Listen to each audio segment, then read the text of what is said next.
Capítulo 947, Sonhos e Pesadelos 1. Os magos do Império levaram um ano para limpar os campos e tornar as planícies do dragão adequadas para o cultivo novamente.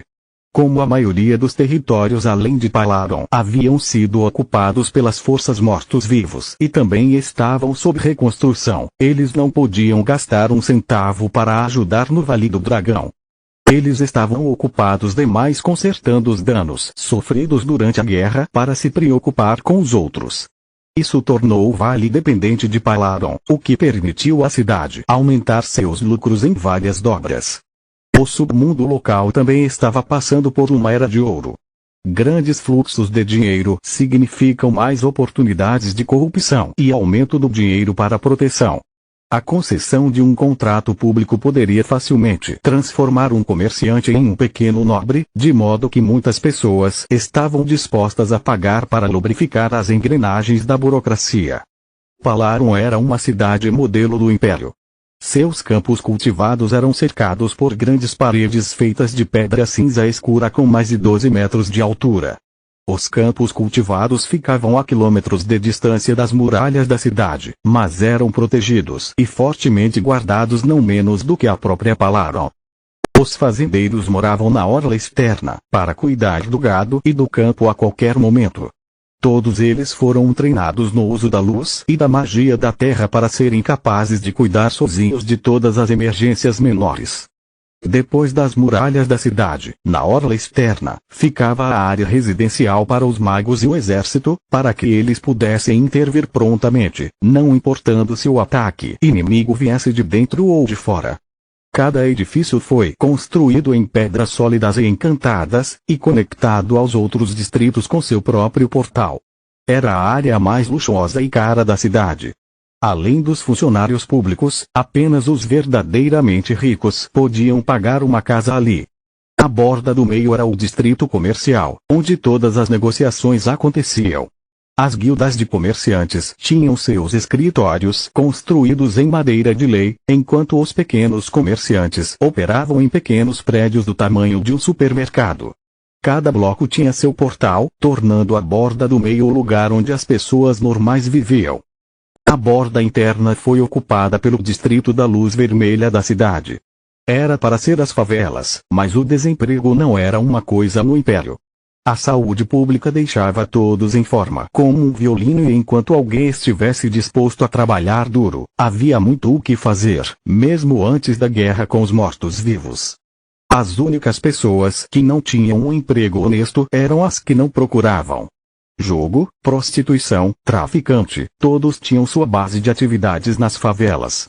Enquanto as pessoas estivessem vivas, elas teriam vícios. Em vez de perder tempo proibindo-os, o Império simplesmente os tornara parte do sistema e recebia impostos até deles. Havia um ditado em Palaron afirmando que o escritório de impostos era muito mais assustador do que o próprio exército e mais bem financiado também. Apesar da aparência sórdida da borda interna, a corrupção real ocorreu na borda do meio e era para lá que os dois híbridos da abominação se dirigiam. Como todos os membros longevos de qualquer raça, eles tinham um pseudônimo no Império com um registro limpo e identidades autênticas. Entrar em Palaron sempre foi a parte fácil. Sair depois de cometer qualquer tipo de crime, no entanto, era outra história. Bitra e Zoreta escolheram o Dragão Empinado como sua base de operações. Era um dos melhores estabelecimentos na borda do meio, classificado mais alto que a Enseada do Dragão e o Dragon Chove. Sou eu ou todo mundo é obcecado por dragões por aqui? Perguntou Bitra. Ela não foi lá por menos de uma década, mas tudo mudou.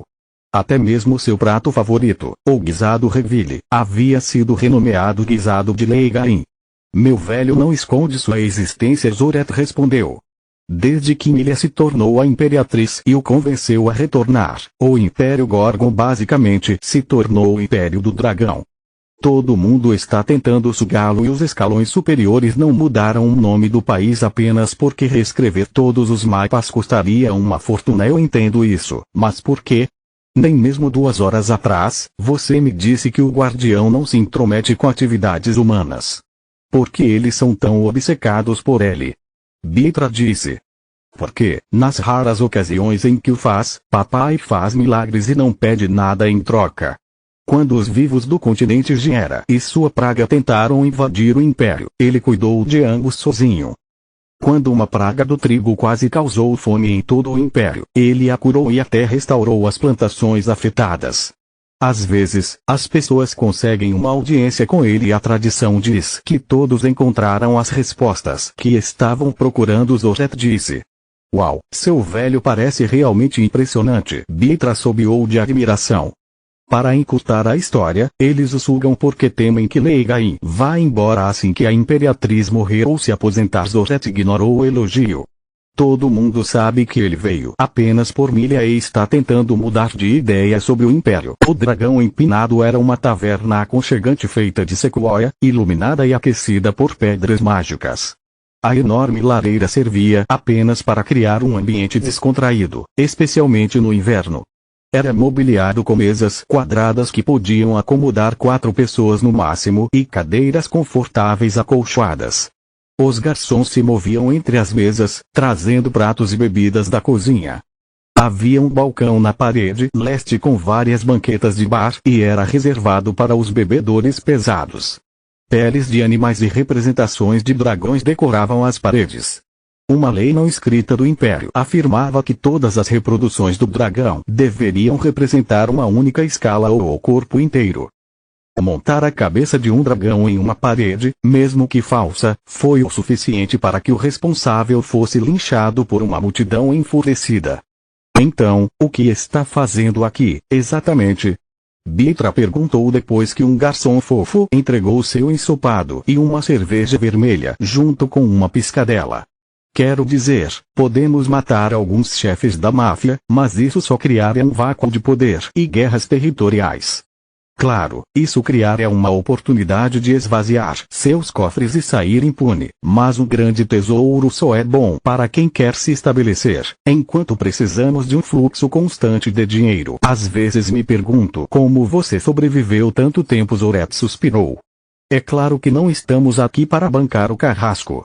As pessoas não se submetem a você só porque você as encara e não podemos permanecer em Palarum para cuidar dos negócios. O mestre já fez contato com os locais e montou um parlay para nós. Como eu disse antes, estamos aqui para facilitar uma tomada hostil. Significado. Bitra estava confusa. Ela convidou uma garçonete para que seu parceiro também fosse servido. Mercados negros e rotas ilegais exigem que magos poderosos sejam estabelecidos. Caso contrário, é impossível evitar as medidas de segurança do Império. Este não é o reino Grifon, nobres não existem e nenhum título é hereditário. Zoret disse. No Império, os magos são tão conceituados que o crime paga bem menos do que ser um funcionário público, então subornar é quase impossível. Sem mencionar que a punição por traição é indescritível. Portanto, como não há magos desonestos, o submundo de Palarum dependia das cortes de mortos-vivos. Após a invasão de Giera e a revolta de Veza, no entanto, o Império estava vasculhando seus territórios em busca de mortos-vivos e até mesmo os criminosos não confiam neles. Capítulo 948, Sonhos e Pesadelos 2. Vernia, um vice-chefe do cartel Rei de Gorgon, solicitou nossa ajuda para se livrar de seu chefe, oferecendo-nos para tomar o lugar dos mortos-vivos. Dessa forma, Vern se torna o chefe, o cartel tira os guardas de suas costas, e recebemos uma grande parte dos lucros. Todo mundo ganha. Zoret finalmente recebeu sua refeição e decidiu que não deixaria a gorjeta pelo mau serviço. O ensopado de Bitra agora mal estava morno. É um bom plano. Por que não fazemos Vern marcar nosso encontro com seu chefe dentro da corte? O cofre do tesouro deve ser um excelente pagamento adiantado por nossos serviços, perguntou Bitra. Meus pensamentos exatamente. Os mortos-vivos não vão deixar cair um osso com tanta carne presa facilmente, então eu já planejei atacá-los primeiro e eliminá-los antes que eles possam criar uma estratégia apropriada. Zoret disse. Mais uma pergunta. Por que seu prato e caneca de cerveja estão menos cheios do que os meus, embora custem o mesmo? Porque você é linda e eu não. Zoret respondeu com um encolher de ombros. O serviço dela foi realmente generoso, foi o de Bitra que foi exagerado.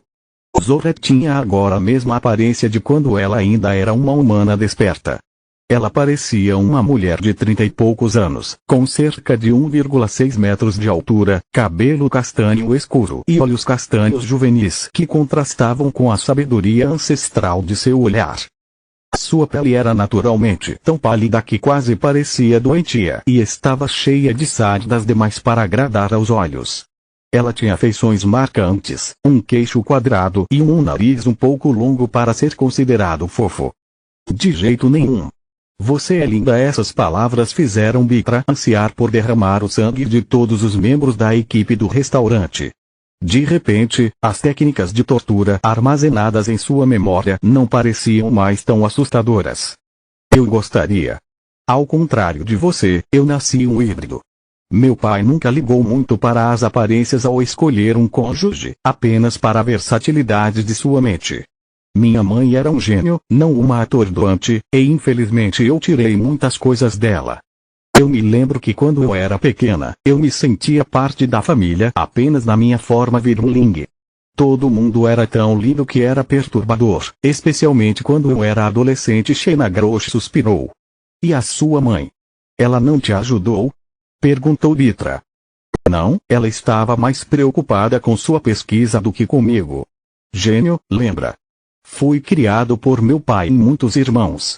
Muitas vezes perguntei a eles o segredo sobre o despertar, mas eles sempre se recusaram a me ensinar, dizendo que eu não estava pronta, que eu iria apenas me machucar. Zoret respondeu. Em retrospectiva, eles estavam certos. Naquela época, a única coisa em que eu conseguia pensar era em refinar o corpo e me tornar tão bonita quanto o resto da família. Se eles me ensinassem, eu teria acabado explodindo meu núcleo de mana quando eu também era fraco para se tornar uma abominação e não teríamos essa conversa. Resumindo a história, depois que terminei meu surto de crescimento e a maioria dos efeitos do refinamento do corpo foram perdidos para sempre, tive um grande acesso de raiva e fugi de casa. Quando eu atingi a maioridade, descartei minha metade dracônica por despeito da minha família. Fui tão convencido que jurei para mim mesmo que não viveria um milênio com aqueles olhares, pensando que até a morte era melhor do que esse destino. Passei anos estudando magia, aprendendo a apreciar os muitos ensinamentos de papai sobre mana e energia mundial, até que eu despertei alguns dias após meu 31º aniversário. Você pensaria que até então eu era maduro o suficiente para levar as coisas devagar, mas no momento em que percebi que, mesmo que em grau menor, o refinamento corporal ainda funcionava, eu perdi o controle. Eu estava de volta a ser um adolescente inseguro e comecei a praticar a acumulação como se não houvesse amanhã. Eu ignorei os sinais, a dor, tudo apenas para ser capaz de voltar ao redil e mostrar ao meu pai que fiz isso sozinha. Então meu núcleo rachou, mas meu domínio da magia e força de vontade eram tão fortes que em vez de morrer eu renasci em uma abominação. Nesse ponto, orgulho, raiva, autopiedade, tudo foi engolido pela fome. Para adicionar insulto à injúria, uma vez que eu evoluí para um Eldritch, comecei a recuperar o mesmo poder dracônico que tinha descartado. Agora estou exatamente como antes da minha morte e estou muito velha para dar a mínima para o que as outras pessoas pensam. Zoret tinha falado enquanto comia enquanto Bitra continuava olhando para ela enquanto seu prato permanecia intocado. E você? Qual é a sua história e você vai comer isso? O voo de longa distância sempre fez Zoret trabalhar um apetite. Não sei. De repente, a cabeça de Bitra começou a doer e várias imagens passaram diante de seus olhos. Ela se lembrou de uma mulher gentil que ela chamou de Mestre Minadion, uma torre como uma escada encharcada de sangue, e então sua mão apertou a fúria de Minadion.